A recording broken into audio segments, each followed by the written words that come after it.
네, 꿈꾸는 책방 오늘 7번째 시간입니다. 오늘 7번째 시간은 앞서 말씀을 드린 것처럼 묵상, 성도의 품격이라는 책의 저자이신 한병수 교수님 모시고요. 오늘 책 이야기 함께 나누도록 하겠습니다. 교수님 모셨습니다. 교수님 어서 오세요. 네, 안녕하세요. 네, 반갑습니다. 멀리서 오셨어요? 전주에서 왔습니다. 얼마나 걸리셨어요? KTX로는 1시간 5분 네, 걸렸습니다. KTX라니까 금방 오네요. 네. 묵상 성도의 품격입니다. 네. 책 제목이요. 근데 이제 원래 그 전에는 이제 미러링 더 깊은 묵상이 원래 처음 나온 책이었죠. 맞습니다. 그러니까 묵상 시리즈가 되는 건가요? 지속하는 건 아닌데요. 어떻게 두 권이 나란히 나오게 됐습니다. 그렇군요. 예. 자, 두 번째 책입니다. 전작인 미러링 더 깊은 묵상에 대해서 먼저 좀 이야기해 주시는 게 아마 또 오늘 책 이야기할 때 도움이 될 것 같거든요. 네. 예. 미러링은 이제 거울처럼 비추어 본다. 네. 또는 유리처럼 관통해서 본다. 이 두 가지 의미가 다 같이 함축되어 있는 건데요. 하나님의 말씀을 있는 그대로 봐야 된다라는 차원에서 유리의 의미가 있고요. 그리고 하나님 말씀이 마치 우리 인간을 가장 투명하게 보여주는 거울과 같기 때문에 나를 비추어 본다라는 차원에서 미러링 이런 책을 썼는데요. 네. 묵상이라는 것은 그런 것이다. 하나님을 계신 그대로 보고요. 우리를 하나님 앞에 벌거벗은 것처럼 있는 그대로 볼 수 있는 최고의 거울이다. 네. 이런 마음으로 성경을 대하는 것이 묵상이다. 이렇게 생각했기 때문에요. 미러링 책을 쓴 것입니다. 그렇군요. 성도의 품격이라고 지었어요? 이름은요, 이번에. 네. 무슨 이유가 있으신가요? 물론 우리 일반 사람들의 기억에는 신사의 품격 네. 이런 드라마가 있어가지고 익숙한 표현일 텐데요. 성도가 가장 성도다운 품격을 구비하는 방법이 뭘까? 물론 이게 구제도 하고 선행도 하고 열심히 사람들을 유익을 위해서 사는 것 참 아름다운데요. 네. 그 모든 것의 배경에는 단순히 인간의 자기의 때문에 나온 결과가 아니라 하나님의 말씀 앞에 선 하나님의 뜻과 내가 어떻게 살아야 되는지 한 사명, 이거에 대한 분명한 깨달음이 동기가 되어서 그 결과로서 나온 외적인 표현형이 그런 삶이어야 한다라는 그런 생각을 했는데요. 진짜 품격은 보이지 않는 내면적인 요소죠. 그런 차원에서 보면 묵상이라는 것은 우리가 삶 속에서 행동으로 실천하기 이전에 속이 주님으로 꽉 찬 하나님의 말씀으로 풍성한 그런 내면 세계를 갖추는 거, 그게 선행돼야 된다라는 의미가 품격이라는 단어 속에 담았습니다. 그렇군요. 그러면은 성도라는 말은 모두가 다 쓸 수 있지만은 모든 성도가 다 품격이 있는 건 아니겠군요. 겉모양만 갖춘 성도도 있다고 저는 생각을 합니다. 그러나 품격이라는 것은 그 내면에 하나님이 보시는 그분 앞에서의 성도다움이 과연 네. 갖추어져 있느냐, 이런 것을 볼 때에는 물론 사람의 눈에는 들키지 않을 수 있겠죠. 있고 없고가. 그러나 하나님 앞에서는 불꽃 같은 눈동자 앞에서 어떻게 가릴 수 있겠습니까? 하나님 앞에서는 우리의 모든 속사람이 있는 그대로 드러난다라는 차원이 있습니다. 요즘 이제 묵상에 대한 이야기들은 이제 서점가에서 많이 이제 보일 수 있게 있고요. 네. 또 접하게 되는데 사랑의 해석법이라는 이야기를 이제 책에서 하셨어요.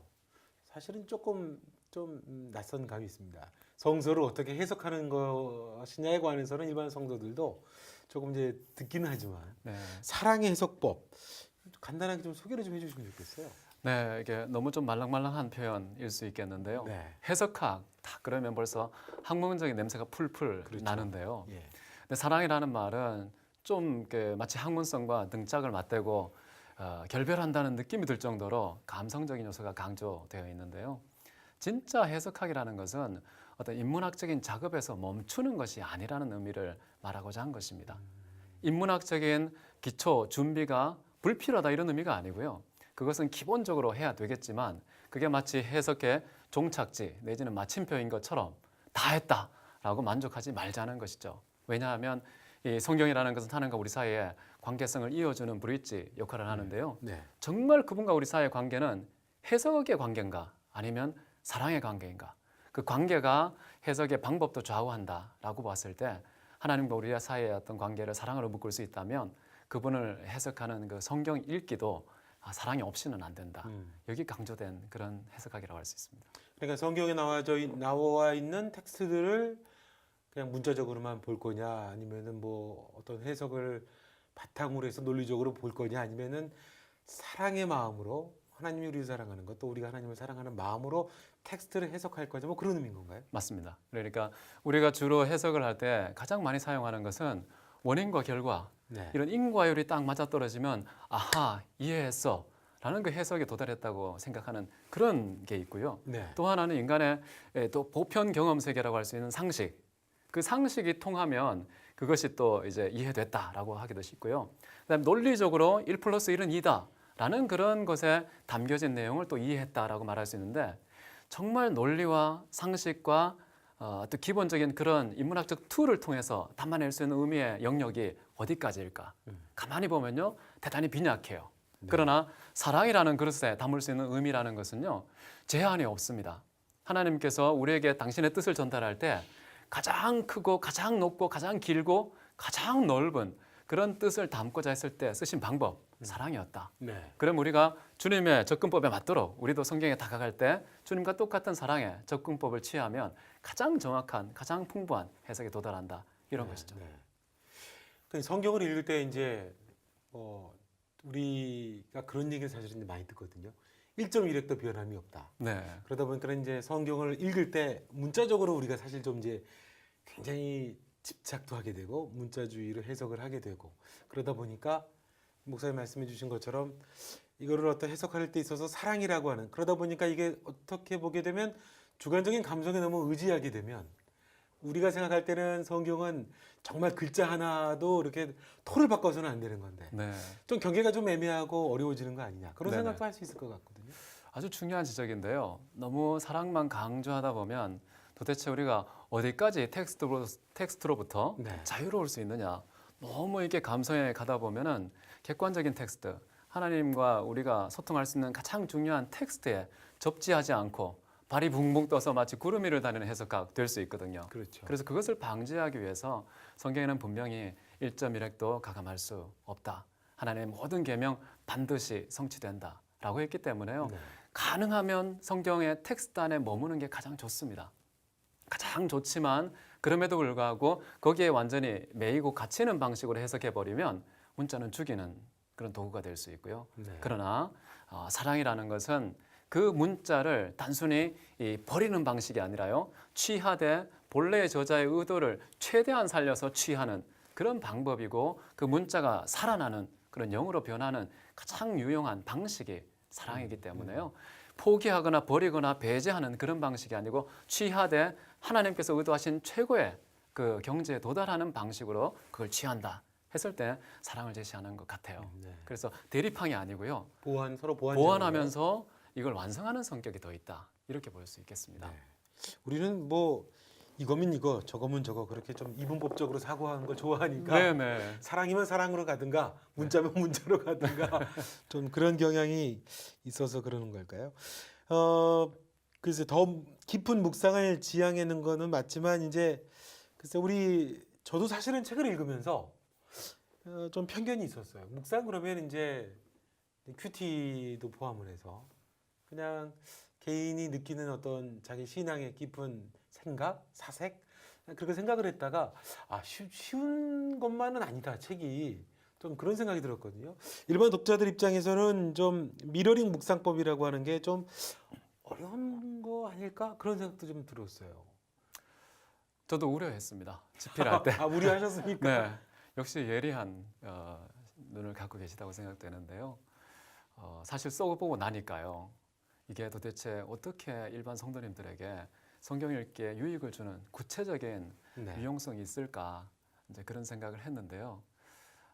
그러면서도 한편 이런 기대감도 가졌습니다. 네. 기존에 우리가 묵상하고 큐티하는 것은 하루를 정말 이렇게 포근하고 안전하고 따뜻하고 의미 있게 살아가는 어떤 그런 기대감 갖고 하루의 첫 시간을 성경을 펼쳐서 시작하지 않습니까? 네. 그런데 그런 출발점에 좀 변화가 필요하다. 네. 묵상이라는 거, 하나님 말씀을 펼친다는 것은 이 세상에서 가장 강력한 혁명의 출입구를 열고 들어가는 것이다. 이렇게 만약에 본다면은 우리가 묵상을 한다고 했을 때는 단순히 우리의 입술과 행동과 습관 이런 정도가 변화되는 것이 아니라 우리 속 사람의 아주 바탕이 완전히 갈아엎어지는, 집안이 완전히 뒤집어지는 그런 각오로 나는 죽고 그리스도만 사는, 나의 생각과 가치와 기원은 내려놓고 하나님의 뜻과 소원이 내 것으로 대체되는 그런 강력한 내면의 혁명이 일어나는 것이 바로 묵상이기 때문에 하나님 말씀 묵상할 때 어쩌면 그런 각오를 다지는 것이 우리 기독교인들에게 상식이었으면 좋겠다. 처음에는 딱 볼 때 내가 기존에 해왔던 큐티의 편안함, 따뜻함, 뭔가 기대감 이런 것이 마치 훼손되는 같은 느낌이 들지라도 조금 어렵고 조금 더 딱딱하고 조금 더 복잡한 듯하지만 그럼에도 불구하고 우리의 전인격과 내 속사람 전체가 하나님 말씀에 의해서 진짜 거듭나는 깊숙한 성화 이런 것이 일어날 수 있는 기대감 갖고 들어간다면 이 정도의 불편함, 이 정도의 난해함 요거 조금 더 불편함을 이기고 좀 해소할 수 있지 않을까 그런 기대감을 한편으로 갖고 이제 썼습니다. 책은 조금 눈높이보다 한 15도 정도 위에서 보는 게 좋다고 그러니까 아, 그런가요? 조금 어렵게. 네. 이제 큐티 책 얘기를 또 이제 안 할 수가 없는 게 네네. 네, 묵상을 하면 성경을 갖고 묵상도 하지만 큐티 할 때 큐티 책들이 요즘 많이 나오니까 네. 성경 보는 것보다 큐티 책에도 그냥 본문 있고 거기에 묵상되는 거 보고 그거 하게 되면 소극적으로 이야기하면은 최소한의 내 마음의 빚은 해결되는 것 같고 성경을 안 피더라도 그러다 보니까 고민이 이 성경책을 갖고 큐티하는 거하고 큐티 책을 이용해서 말씀 묵상하는 거하고 이거를 어떻게 이게 좀 차이가 있나 때로는 이게 옳은 게 뭔가 그런 고민도 성도들이 하는 것 같거든요. 목사님 보실 때는 어떠세요? 저는 이렇게 큐티 책이 참 유용하다라고 생각합니다. 네.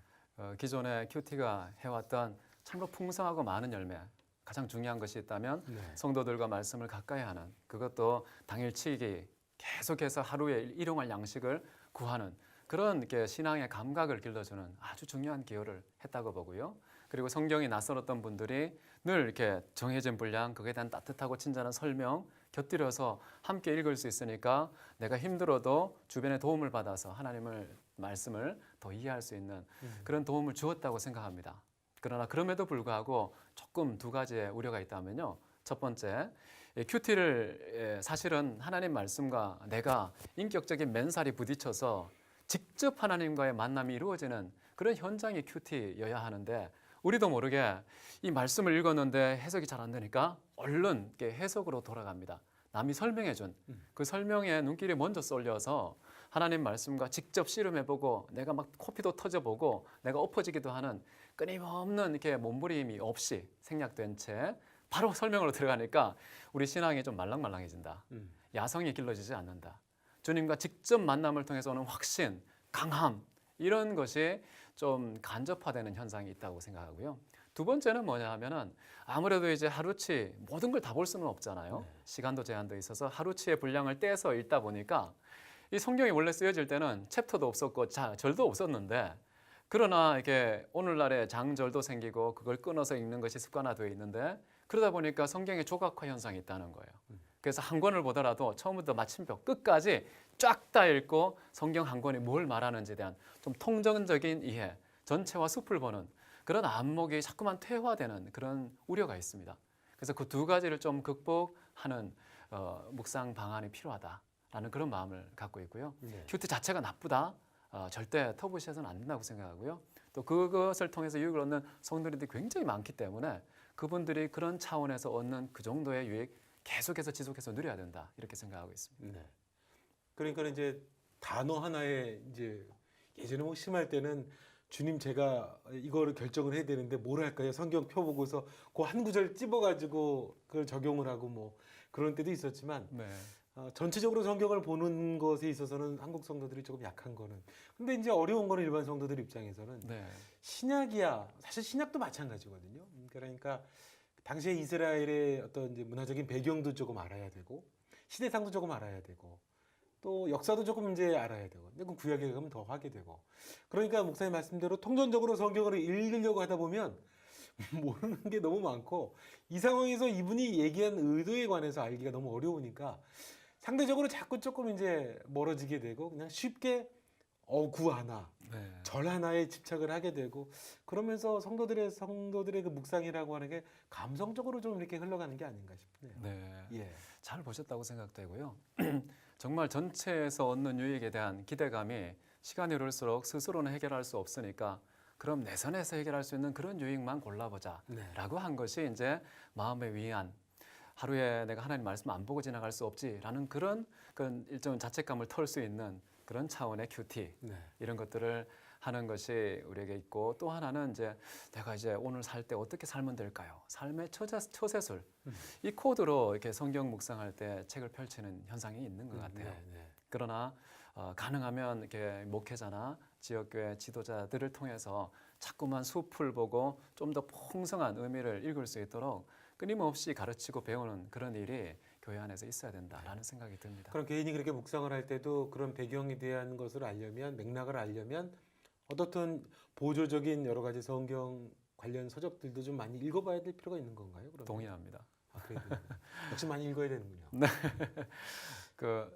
No pain, no gain 있잖아요. 네. 목사님 그 이제 미러링 묵상법 중에 네. 이런 얘기를 이제 목사님이 하셨어요. 성경에 계시는 하나님을 아는 지식에서 자라가기 위해서는 지식에 부합한 어떤 존재에 어떠함이 구비되지 않으면 불가능하다. 네. 그러니까 이제 존재에 관한 묵상법을 이야기하실 때 이야기하셨더라고요. 예. 또 이제 예수님을 알기 위해서는 우리의 됨됨이가 그를 닮아야 한다. 그러니까 예수님을 알려면 우리의 됨됨이가 닮아져야 한다는 문맥을 거꾸로 하게 되면. 네네. 그러면 여기서 성도들이 이제 부딪히는 게 난 너무 연약한데 그럼 나는 예수님을 아는 건 불가능한 건가? 나 같은 죄인이 나같이 연약한 사람이 알아가야 닮아가야 됨됨이가 돼야 알아가는 거면 나는 그러면은 알 수 없는 거 아닌가? 그런 고민도 하게 될 것 같거든요, 목사님. 그런 걸 생각 못했네요. 이따가 아까 그 생각이 그런데요. 예. 우리가 우리의 됨됨이를 자신 있게 꺼내서 딴 사람에게 보여줄 수 있는 사람 몇 명 될까요? 아무도 없잖아요. 네. 그러니까 우리의 됨됨이가 예수님을 닮아야 비로소 된 만큼 보인다, 된 만큼 읽힌다. 이제 이런 말을 할 수는 있겠지만 우리 자신은 너무나 연약하고 부족한 존재이거든요. 그래서 우리가 성경을 제대로 읽고자 했을 때 결국에는 불가피하게 해야 되는 일이 뭐냐면 나는 듣고 그리스도가 내 안에 사는 방식밖에 없는 거예요.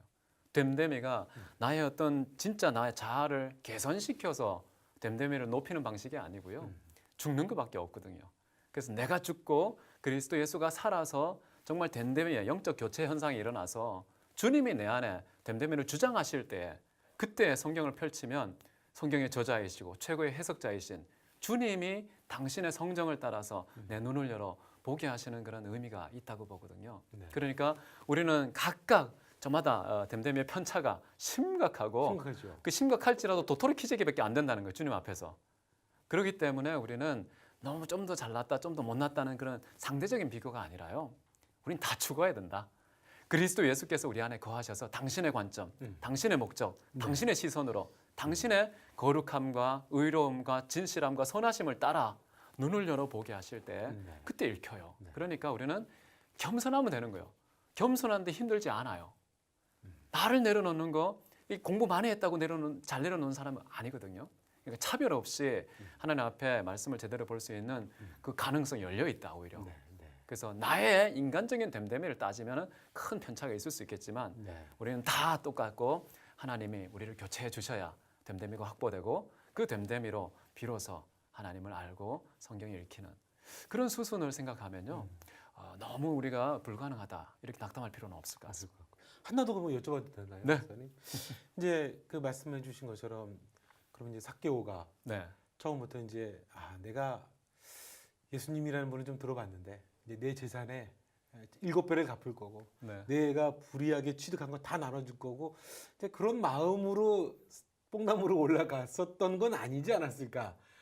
그래서 모르죠 뭐 그 마음이 이제 어땠을지는. 그러니까 삭개오 같은 경우도 이제 뭐 그 됨됨이가 됐든 또는 이제 그 안에 그 속 사람이 죽어서 예수 그리스도를 사모하는 마음이 있어서 만났었을지 안 만났었을지는 모르겠지만 아무튼 욕먹던 세리 중에 한 사람으로 세리장으로서 예수님을 만났고 됨됨이라든가 이미 뭐 죽기 전에 만남으로 인해서 그 삶이 변화가 됐거든요.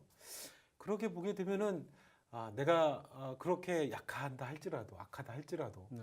아직 내가 다 죽지 못했다 할지라도 만나게 되면 예수님을 알아가게 되고 알게 되고 또 그 안에서 그렇게 성화는 또 그렇게도 올 수 있는 거 아닐까 그런 생각도 해봤어요, 목사님. 이런 살을 어떻게 기가 막힌 살 어떻게 찾으셨어요? 책 쓰세요. 속 묵상 쓰십시오. 나중에 하시면 그 반영도 해주시면. 네네, 네. 그 출처 밝히고 예, 예. 써야 되겠네요. 그좀그 생각이 좀 들더라고요. 예, 너무 귀한 생각 같습니다. 예. 그리고 그 목사님 이제 묵상 얘기하실 때 이제 초월의 법칙 예. 얘기하셨고 또 이제 여러 가지 그 미러링 묵상법을 여러 가지 이야기해 주셨어요. 네네. 그러니까 초월의 방식이 있고 또 존재의 방식이 있고. 네. 그래서 이제 저는 목사님이 여러 가지 방식을 이제 써주셨잖아요. 그래서 이 중에서 본인에게 맞는 것을 이렇게 적용을 해보라고 하시는 건지 아니면 그냥 여러 가지 방식을 이렇게 나열을 해주신 건가요? 여러 가지 방식을 써주셨더라고요. 네네.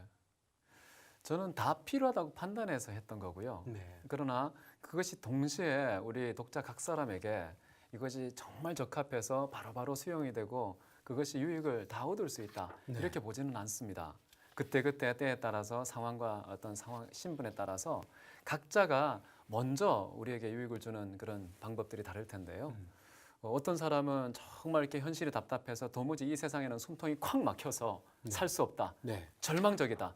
라고 판단하는 분은요. 초월의 접근법을 취하시는 것이죠. 결국 이 세상은 우리가 해석하고 살아내야 할 궁극적인 현장은 아니라는 사실. 그 너머에 하나님께로 나아가는 이 땅의 질서가 아니라 천국의 질서로 소급해서 올라가는 그런 사고방식을 통해서 성경을 읽다 보면은 그렇구나. 이 세상은 정말 브로큰 월드, 무너진 세상이기 때문에 여기서 모든 것을 합리적으로 다 우리가 얻을 수는 없구나.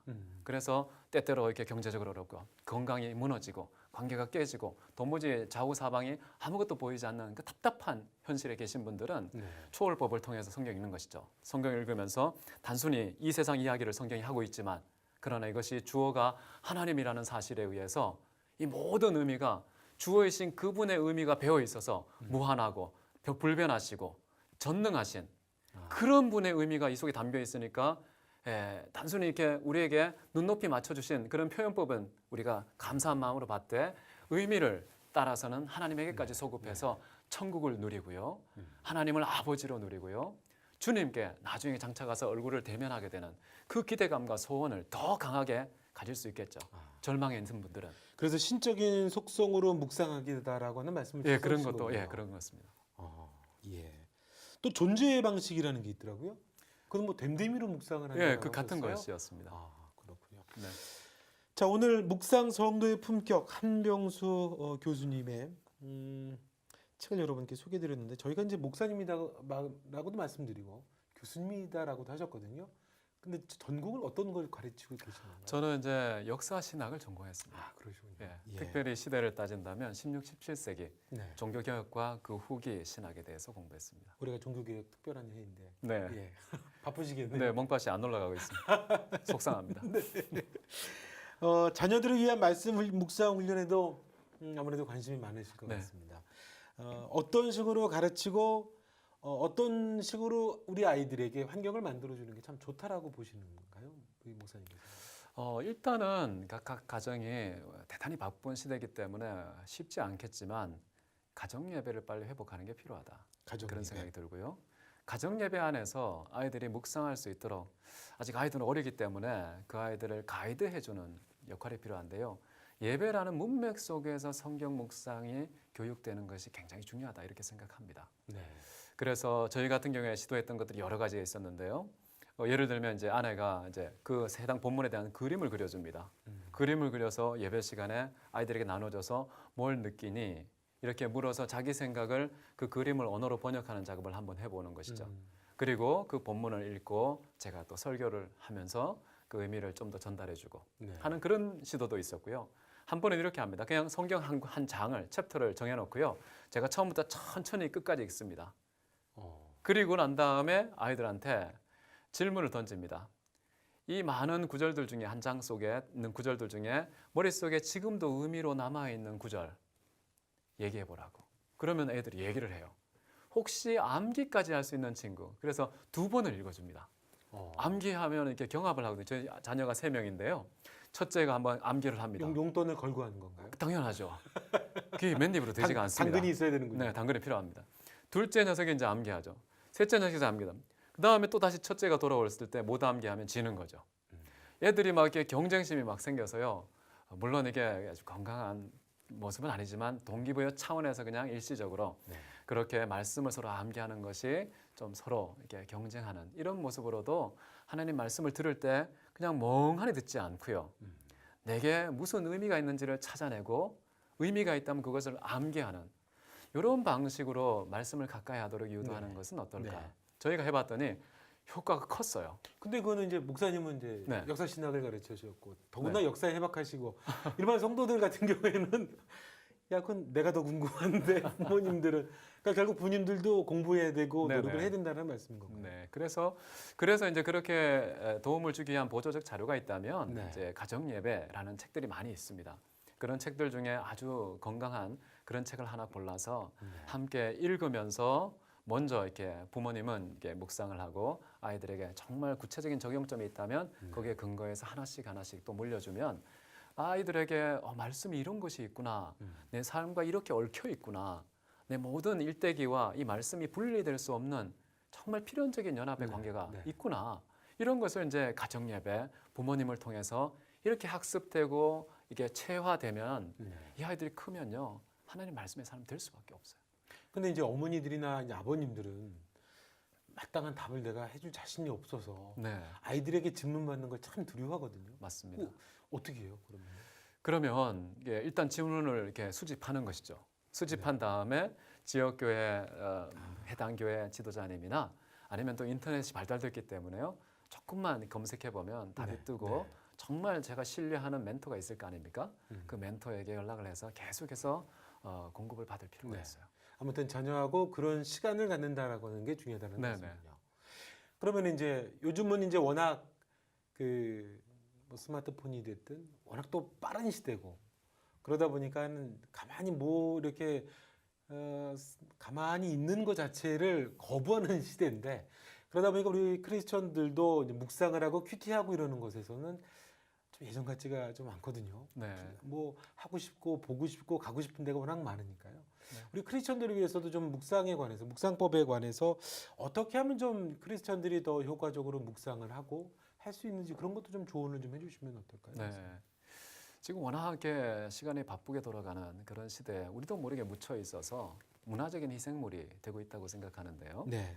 근데 이런 분들에게 어떻게 하면 묵상 실제로 할 수 있느냐? 잘하고 못하고를 떠나서 하는 것 자체가 이제 도전이 되는 시대인데요. 그런 분들에게는 제 개인적으로는요. 저 같은 경우 어떻게 하고 있냐면 저도 막 바쁘게 움직이니까요. 스마트폰에다가 두 가지 앱을 깔아 놓습니다. 하나는 성경 앱. 거기에는 이제 각종 한 8개 이상의 언어로 돼 있어서요. 원하는 언어로 마음대로 볼 수 있게. 그래서 원문으로도 큐티할 수 있고 자기 기호에 따라서 영어로도 할 수 있고 한국말도 할 수 있고 다양한 버전들이 있기 때문에요. 그걸 깔아놓고 틈만 나면 살짝 뭐 1분만 보고 덮고 계속 생각만 하면 되거든요. 그래서 늘 휴대용 큐티 준비를 앱으로 깔아놔서 늘 일상화 시켜야 된다. 그런 생각이 첫째 들고요. 두 번째는 저는 제가 다 집어넣어놨는데요. 성경 66권 그걸 음성으로 녹음하신 분들이 계세요. 그런 앱들도 많이 나와 있기 때문에 그 앱을 하나 깔아놓고 오늘은 예를 들면 오늘 제가 전주까지 간다. 운전을 한다. 그럼 한 2시간 반 걸리지 않습니까? 네. 그러면 그때는 전도서가 딱 맞습니다. 31장 쫙 틀어놓고 가면요. 그냥 전주 한번 갔다 왔는데 잠언을 다 읽은 셈이 되는 것이죠. 그런 것처럼 오디오 성경을 많이 활용하는 게 좋겠다. 이제 그런 생각이 들고요. 그 외에도 이제 좀 더 시간의 여유가 있는 분들은 뭐 성경 보면은 우리 극동 방송 같이 아주 좋은 프로그램들이 많잖아요. 성경을 그런 권별로. 책방이 아주 좋습니다. 네, 이게 제일 좋습니까? 미처 몰랐습니다. 근데 이런 게 시간들을 활용해서 듣고 또 듣고 배우면 이제는 이렇게 돈이 없어서 사실은 매체가 없어서 선생님이 없어서 못 배웠다 이런 핑계 대기 어려운 시대예요. 그렇죠. 너무 이게 문화적으로 잘 구비되어 있기 때문에. 네. 그래서 바쁘더라도 우리가 내 최적화된 큐티의 어떤 일상화를 위한 장치가 뭔지 각자가 찾아야 되는데 저 같은 경우에는 그 핸드폰을 가지고서 모든 걸 해결할 수 있도록 준비해 놓는 거.